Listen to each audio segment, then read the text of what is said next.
젊은 부자님들 안녕하세요.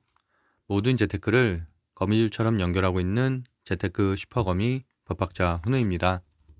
오늘은 2022년 4월 19일 화요일 밤 11시 47분 시작하겠습니다. 어제에 이어 오늘의 픽 종목도 실적주는 3%, 급등주들은 상한가까지 다양한 종목들이 나왔는데요. 특히나 어제 강조드렸던 사료주, 식품주, 그리고 실적주에서 좋은 흐름이 나왔습니다. 이건 어제 방송 제목이었죠. 어제 재테크 강의 픽 종목들도 좋은 흐름 보였는데 오늘도 역시나 믿을 건 실적 시즌의 실적주다라고 다시 한번 증명되는 하루였습니다. 재테크 강의 아직도 안 보신 분이 있으면 제가 지난 토요일에 올려드렸으니까 꼭 체크하시길 바라겠고요. 어저께 방송이었죠. 4월 재테크 강의 종목들 이란 제목이었는데 한일사료와 대주산업 그리고 남해화학, 효성-OMB, 고려산업 이런 것들을 말씀드렸었고 오늘 한일사료 상한가, 대주산업 장중한때 22%, 남해화학도 장중한때 9%, 효성-OMB 6%, 고려산업도 장중한때 약 12%까지 급등하는 흐름이었습니다. 매수하신 분들이 있으면 축하드리고요. 물론 급등주기 때문에 난이도가 좀 있어서 매수하지 못한 분들도 충분히 다음에 연습을 통해서 좋은 기회가 있을 거라고 생각하고 있고요. 남해화학 같은 경우는 제가 며칠 전부터 계속 말씀드렸었죠. 그래서 이틀 눌러주고 오늘 이렇게 약 7%대 급등이 있었습니다. 그래서 저도 장초에 매수해서 잘 팔고 나왔습니다. 대한제당과 마니커 어저께 말씀드렸었죠. 그래서 오늘도 대한제당 우가 오늘은 상한가를 갖고 대한제당도 약 한 20%, 마니커도 약 한 4% 정도 상승하는 모습이었습니다. 추가적으로 이지바이오와 이지홀딩스까지 이렇게 올라오는 모습이었네요. 그래서 제가 종가에 그 주식 스터디 공부방에 종가에 대덕전자와 이지홀딩스를 담았다고 말씀드렸고요. 그 이유도 설명드렸었죠. 어저께 상한가 간 마니커의 최대 주주이자 오늘 상한가 간 이지바이오의 최대 주주. 그래서 저는 이지홀딩스를 3시 한 10분 정도에 담았던 것 같고요. 그러고 나서 거의 이렇게 횡보하고 있을 때 제가 담았어요. 담고 그리고 시간에가 이제 상한가를 갔죠. 그래서 내일도 한 장초에 한 7, 8% 정도는 급등으로 시작하지 않을까 생각을 하고 있습니다. 그래서 뭐 혹시라도 들고 계신 분이 있으면 대응은 일단 시초가에 먼저 던지고 그래서 한 15% 정도 수익을 낸 다음에 추가적으로 다시 눌릴 때 이렇게 매수하는 게 낫다라고 생각하고 있고요. 오늘과 같은 경우도 눌림목 매수에 대해서도 간단하게 설명을 드렸었고 대한제당이나 뭐 이런 것들 대리민시 이런 것들이 오늘 그 사례가 될 수 있겠죠. DNC 미디어도 같은 사례로서 오늘 이렇게 큰 상승이 있었는데 물론 뭐 카카오 그 재료가 있어서 상승한 것도 있지만 어쨌든 눌림목 자리에서 매수하는 게 하나의 포인트다라는 부분도 설명드렸었습니다. 어쨌든 주식 스터디 참여자들은 주식 스터디 공부방에 들어올 수 있기 때문에 거기에서는 제가 뭐 다양한 관점들이라든지 이런 것들을 아무래도 제 강의를 들으신 분들이기 때문에 좀 더 자세하게 설명드리고 있고요. 어제 같은 경우는 저는 종가로 이제 LNF, 세성 DS, 에코프로비엠 세 종목을 종가 매수했고 오늘 이렇게 모두 다 급등을 했었죠. 그래서 특히나 해성 DS는 조금 일찍 팔은 게 아쉽긴 합니다. 세성 DS는 장중한 때 7%까지 올라갔었고요. 일동홀딩스와 남해화학 같은 경우는 아무래도 테마주죠. 그래서 오늘 눌림목 자리에 매수해서 약 각각 5%씩 수익을 냈습니다. 오늘은 한 500만 원 좀 수익이 넘게 났고요. 그래서 어쨌든 현재 시드머니 4천 시작을 해서 58% 정도 수익이 나고 있고 미시리언이 지금 1200 정도 되기 때문에 이번 달에도 100% 이상 수익을 낼 수 있을 것으로 생각하고 있습니다. 구독과 좋아요 부탁드리고요. 주식 스터디 8기 고정 댓글에 평일반, 주말반, 오프라인, 온라인 남겨드릴 테니까 필요하신 분들은 들으시면 될 것 같습니다. 6월반 신청하셔도 5월부터 온라인 강의 들으실 수 있고요. 매수매도 방법론이나 저희 무료로 공개되어 있는 재테크 강의는 이번 달 특히 4월 재테크 강의가 마지막으로 공개되는 거기 때문에 꼭 체크하셔서 어쨌든 뭐 제가 매번 강조하는 실적주입니다. 실적주에 대한 설명들 그리고 그 앞부분에는 제가 주식 투자자들이 계속 물리는 이유들에 대해서 간단하게 설명을 해놨으니까 그 부분만 조금 발췌해서 보시면 될 것 같습니다. 제가 에코프로비엠이나 LNF는 지난달 내내 제가 대장주라고 설명드렸었고요. 한 30%가 넘게 상승을 했죠. 그리고 에코프로비엠은 3대1 무상증자 이후에 의심하지 말고 무조건 가져가야 될 종목이다 라고 말씀드렸는데 에코프로비엠도 3대1 무상증자 이후에는 약 20% 정도 상승하는 흐름입니다. 오늘도 이렇게 강한 모습을 보이고 있죠. 장중한테 한 3.4%, LNF도 장중한테 5%가 넘는 상승이 있었고요. 나노신소재 같은 경우도 한 이틀 정도 눌려줬지만 다시 이렇게 6%대 급등이 있었습니다. 심택, 대덕전자 뭐 여기는 정말 제가 방송에서 50번도 이상 말했기 때문에 더 이상 강조할 필요가 없는데요. 역시나 PCB는 눌릴 때마다 매수를 해야 된다. 심택도 장중한 때 마이너스 2%까지 내려갔었죠. 그러다가 결국엔 다시 2.27% 상승 물론 삼성전자 재료가 발생하긴 했지만 여전히 실적 시즌에서는 정말 강한 종목이다. 해성 DS가 이틀 전에 좋은 흐름이 나왔기 때문에 나머지 종목들이 상승했다면 오늘 같은 경우는 어제는 이제 이수페타시스가 또 상승을 급등을 하면서 이렇게 다시 한번 순환매가 도는 흐름이었었는데요. 해성 DS 같은 경우는 어저께 눌러주고 오늘 다시 이렇게 6%대 급등. 역시나 그래서 실적주는 눌려줄 땐 과감하게 매수를 해야 된다. 다만 이제 분할 매수를 해서 더 하락을 할 수도 있기 때문에 20선 이탈할 수도 있기 때문에 그런 것에 대비해서는 좀 대응을 해야 되고요. BH 같은 경우는 3월 재테크 강의 종목이었고 그 이후로 36% 상승했습니다. 해성 DS 오늘도 좋은 흐름을 보였었죠. 주요 지표 해석, 강세 섹터 간단하게 살펴보겠습니다. 일단 확진자 수가 점점 줄어들고 있죠. 이렇게 추세표를 그려보면은 이렇게 하락하는 걸 볼 수 있고 사회적 거리 두기도 월요일부터 모두 해제됐기 때문에 일단 마스크 관련된 이슈 그리고 화장품 주 정도만 남았다 정도로 보시면 될 것 같고요. 오늘도 무슨 변종에 대한 얘기가 나오긴 했지만 큰 영향은 없을 것으로 생각하고 있습니다. 오히려 아시아 증시에서는 오늘 코스피 코스닥이 상당히 강한 흐름이었고요. 코스닥은 무려 930포인트까지 올라왔습니다. 그래서 한 950포인트가 넘어가면 어느 정도는 그래도 상단의 박스권을 설정할 것으로 보이고 코스피도 역시나 한 2780까지 올라오면 상단의 박스 피해서 어느 정도 횡보하지 않을까 생각을 하고 있습니다. 현 시간 다우존스, 나스닥 모두 좋은 흐름을 시작했기 때문에 내일도 어느 정도는 좀 기대되는 장인데요. 특히나 필라델피아 반도체 지금 상당히 좋은 편이고 현재 유럽 증시도 보합세 정도로 마감하려고 좀 들어올리는 흐름입니다. 국채금리가 이제 2.91%. 좀 특이한 현상은 현 시간 제가 미국 증시를 잠시 살펴보면 20년물 국채금리를 추종하는 세배로 추종하는 그 ETF 상품하고 QQQ하고 같이 동반 상승하는 굉장히 드문 일이 일어나고 있는데 사실 예전에는 금리 인상이 되면 무조건 기술주가 약세라는 어떻게 보면 일종의 공식이 있었지만 현재는 보시는 것처럼 다우존스 같은 이런 금융주들이 강세를 보이고 농기계나 이런 가치주들이 강세도 보이는데 이렇게 보시면은 소비재라든지 항공주 같은 가치주와 함께 이렇게 성장주도 같이 강세를 보이는 흐름입니다. 물론 미국도 이제 실적 시즌 발표 시즌이기 때문에 이제 그런 것들의 발표에 따라서 이렇게 동반 상승하는 경우도 있겠지만 어쨌든 과거의 금리 인상이 되면 무조건 성장주는 하락한다는 공식은 어느 정도 좀 깨지고 있는 모습이라고 좀 보여지고요. 오늘도 엔디비아 이런 퀄컴이나 마이크론 테크놀로지 좋은 흐름 보이고 있고 테슬라가 다시 1000달러를 돌파함에 따라서 역시나 2차 전지를 다시 한번 믿고 갈 수 있는 그런 흐름들이 되겠죠. 아무래도 테슬라가 상승을 하게 되면 그 협력사인 이제 LNF 같은 경우도 급등하는 흐름이 있기 때문에 역시나 그런 종목들 같이 모아가면 된다라고 보고 있습니다. 그리고 원달러 환율 이게 가장 아쉬운 부분이긴 한데 그래서 오늘은 그나마 외국인 수급이 코스피 코스닥에 조금 들어왔죠. 그러다가 결국엔 삼성전자 같은 경우는 다시 순매도로 바뀌긴 했는데 어쨌든 그래도 며칠 전에 비하면 조금 낫다. 일주일 동안의 그런 매도세에 비하면 그나마 좀 나은 하루였다라고 보시면 될 것 같고요. 필라델피아 반도체 지수 말씀드린 것처럼 현재 한 0.8% 정도 상승 중이기 때문에 물론 이게 종가까지만 유지만 된다면 내일도 괜찮은 흐름으로 실적주들이 갈 수 있다라고 보고 있습니다.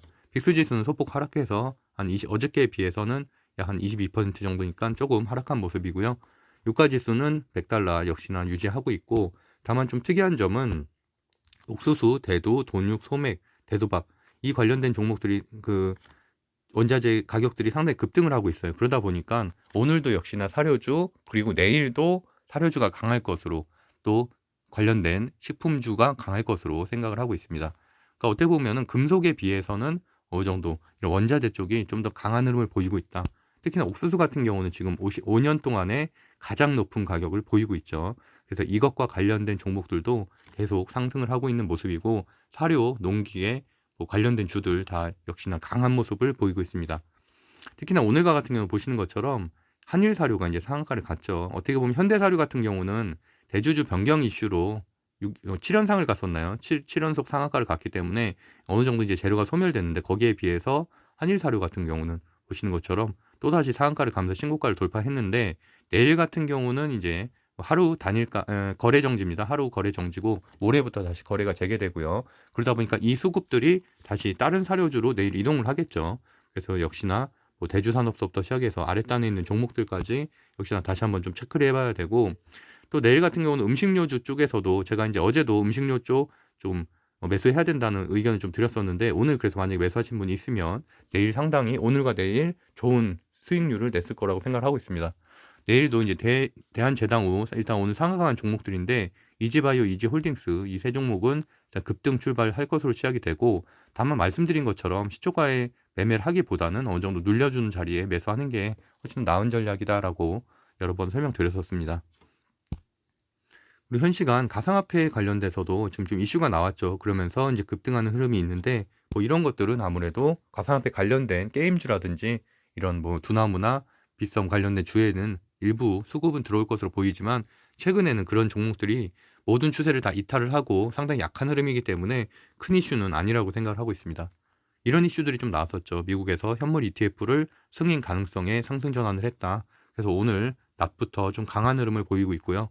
그다음에 이런 기사도 하나 나왔네요. 비트코인을 12조 정도 사겠다는 이런 뭐 기사들이 좀 나옴에 따라서 어쨌든 이런 것들은 비트코인이나 가상화폐에는 어느 정도 호재성 기사이기 때문에 그런 것들로 인해서 움직이고 있다라고 보시면 될 것 같습니다. 예전에는 이제 비덴트가 좀 강했었는데 현재는 비덴트 차트가 좀 깨진 편이어서 그거보다는 우리기술투자나 하나투자증권, 위즈트가 그나마 20선 가까이에 있어서 그나마 낫다고 보고 있지만, 역시나 지금은 사료조 쪽이 훨씬 더 테마주 쪽에선 강한 수급이다라고 보시면 될 것 같습니다. 결국엔 쌍용차하고 사료주밖에 지금 살아남은 종목들이 없죠. 네, 나머지 종목들은 모두 다 급락하고 있는 모습입니다. 그리고 주요 뉴스 살펴보면은 삼성중공업 오늘 삼성전자 반도체 공사 계약 이 공시 때문에 오늘 반도체 관련된 주들이 어제의 필라델피아 반도체 지수 상승과 맞물려서 더 큰 상승을 했는데요. 오랜만에 삼성전자도 약 1.1%대 좀 넘는 상승률을 보이다가 종가에선 좀 밀리긴 했고요. 내용 보시면은 삼성전자가 약 120만 평 부지에 2030년까지 반도체 생산 라인 6개동과 부축동을 구축하는 초대형 프로젝트, 뭐 예전에부터 다 알려진 내용이긴 하지만 이번에 지금 공시가 됨에 따라서 좀 더 빠르게 진행될 것이다 라는 내용이고요. 그러니까 오랜만에 이런 비메모리 반도체 관련된 주들도 좀 움직였는데, 역시나 저는 이제 뭐 동신 세미캠도 최근에 많이 말씀드렸었죠. 최근에 상승세 20선 넘고 상승세를 보이고 있는 동진 세미캠이나 LX 세미콘, PSK를 역시나 뭐 그중에서는 제일 좋게 보고 있고요. 나머지 아랫단에 있는 종목들도 뭐 테스나 같은 경우도 최근에 제가 두산 테스나 말씀드렸죠. 두산이 인수합병 되면서 어쨌든 좀 좋은 흐름을 보이고 있고, 이틀 전에 월요일에 급등했음에도 불구하고 또 다시 2% 상승하는 좋은 흐름을 보이고 있습니다. 삼성전자 M&A에 대한 내용도 좀 나왔어요. 그래서 뭐 올해 M&A를 이제 뭐 하만 인수 이후에 국직간 M&A, 글로벌 M&A를 할 거라는 좀 기사들이 나오고 있죠. 그러다 보니까 올해 초에 그 반도체, 모바일, 가전 등 사업 부분에서 빅딜이 있을 것이라고 여러 차례 예고했기 때문에 6월 달을 넘기기 전에 뭔가 좀 이슈가 발생하지 않을까 좀 기대를 하고 있습니다. 오미크론 재조합 변이에 대한 내용들도 있는데 아직까지는 그래도 확진자 수가 뭐 줄어들고 있는 추세이기 때문에 큰 영향은 없을 것으로 좀 보이고 있습니다. 그리고 9시 뉴스를 살펴보니까 제가 어저께도 말씀드린 대로 사실은 뭐 대선 그 인수위 정책주들 관련된 종목들, 뭐 이런 중소형 건설사라든지 이런 개발 관련된 주들이 좀 움직여야 되는데 계속 눌리고 있는 이유는 보시는 것처럼 모든 헤드라인이 다 인사청문회에 좀 초점이 맞춰져 있습니다. 그래서 이게 어느 정도 마무리가 돼야 결국에는 그 각 지방선거 후보들의 이런 정책들이 부각될 거기 때문에 그때까지는 조금 횡보하거나 하락할 가능성이 좀 있다라고 보시면 될 것 같습니다. 그래서 이제 분할 매수가 좀 필요한 것들이죠. 그래서 내가 가진 가격보다 많이 떨어졌을 때는 어느 정도 분할 매수해서 평단가를 낮추는 노력도 좀 필요합니다. 그리고 쌍용차 인수위항서 정식 제출 이것 때문에 오늘 쌍방울 관련된 주들이 모두 급등을 했죠. 그래서 오랜만에 쌍방울과 광림 그리고 IOK 같은 아랫단에 있는 종목들이 상승세를 있었고, KG 그룹주들도 모두 강한 흐름을 보였었습니다. 그리고 내일 같은 경우는 전기차 관련된 주들 지금 현 시간까지는 다 강하고 종고까지 밀리지 않는다면 내일도 역시나 뭐 이런 양극재나 이런 관련된 배터리 소재 관련된 종목들은 역시나 내일도 어느 정도는 최소한 보합세 내지는 상승세로 약상승으로 이어질 가능성이 높다. 만약이라도 장초에 좀 밀리게 된다면 오히려 그때는 저점에 매수할 수 있는 기회라고 생각하고 있습니다. 마찬가지로 아까 말씀드린 대로 필라델피아 반도체 지수 오늘도 강하기 때문에 내일도 좀 눌려준다면 눌러줄 때마다 좀 분할 매수하는 전략도 괜찮다고 보고 있습니다. 다만 최근에 뭐 해성 DS라든지 BH라든지 뭐 많이 급등한 종목들이 좀 있죠. 그런 종목들은 좀 주의가 필요하다. 당연히 뭐 하루 이틀 좀 눌러주고 다시 갈 수도 있겠죠.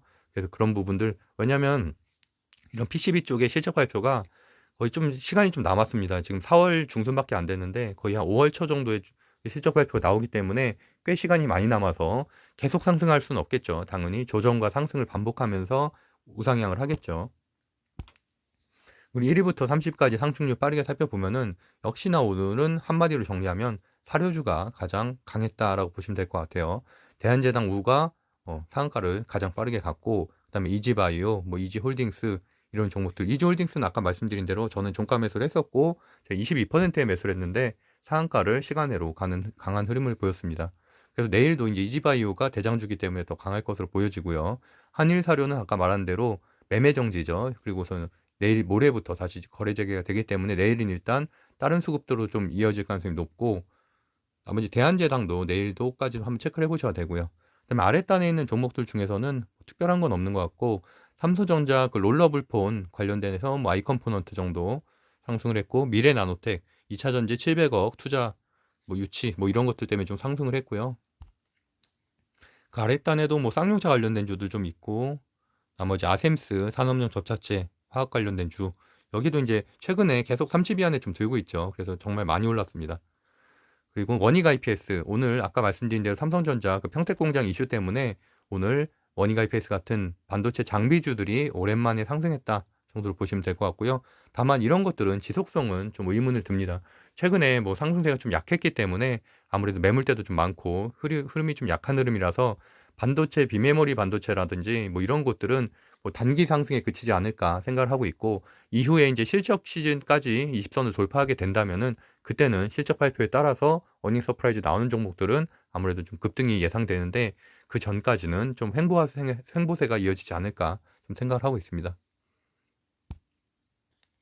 거래금액 상위 종목에 보면은 대한제당, 그리고 나머지는 다 사료주죠. 팜스토리, 이지홀딩스, 대주산업, 그리고 LNF, 코스모 신소재, 2차전지 역시나 거래금액 상위에 있고요. 외국인 순매수 상위에 쌍방울, 삼성중공업, 두산중공업 이 정도 체크하시면 될 것 같고요. 큰 의미는 없는 것 같습니다. 그리고 기관 순매수 종목에 포스코 인터내셔널 원자재 관련된 주죠. 원익 IPS 반도체 장비 정도가 들어갔다. 그리고 페노션 같은 경우도 제가 이틀 전에 20선 이제 돌파 직전에 있기 때문에 좀 체크해야 된다고 말씀드렸는데, 오늘 그래도 3%대 좋은 흐름을 보였습니다. 그래서 오늘의 정리를 해보면 결국엔 내일도 오늘에 이어서 사료주와 음식료, 음식품주 관련된 종목들이 강세를 보일 것으로 예상이 되고, 그럼에도 불구하고 역시나 실적 시즌이기 때문에 급등주가 좀 부담스러운 분들은 실적주를 눌릴 때마다 사는 게 현재 시장에서 수익을 낼 수 있는 좋은 전략이라고 생각을 하고 있습니다.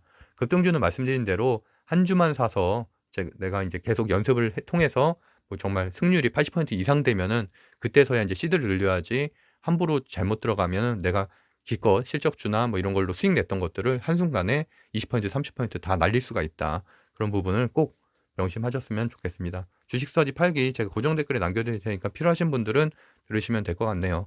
그럼 하여튼 오늘도 고생 많으셨고요. 어쨌든 지금과 같은 횡보장이 계속 된다면 충분히 수익을 낼 수 있는 기회가 많기 때문에 같이 열심히 공부하시면 좋겠습니다. 오늘도 행복한 하루 보내세요. 감사합니다.